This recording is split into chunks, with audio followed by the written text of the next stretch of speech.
అందుకే పౌలు రాశాడు, మనము పోరాడుతున్నది శరీరులతో కాదు, అంటే రక్తమాంసాల దేహమును ధరించిన మనుషులతో కాదు. మరెవరంటే ప్రధానులతోనూ అధికారులతోనూ ప్రస్తుత అంధకార సంబంధులకు లోకనాథులతోనూ ఆకాశ మండలమందున దురాత్మల సమూహములతోనూ మనము పోరాడుచున్నాము. ఇదండి మన శత్రువుల్లో నంబర్ 1 వచనం ఉంది కదా, రైట్.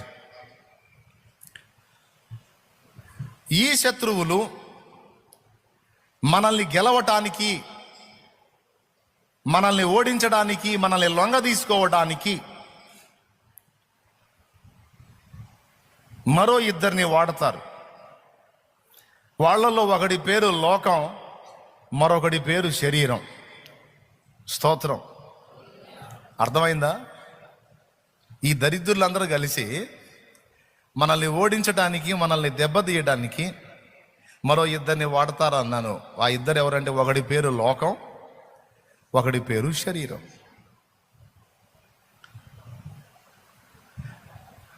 ఆ లోకం కంటే ముందు శరీరాన్నే వాడుకునేది.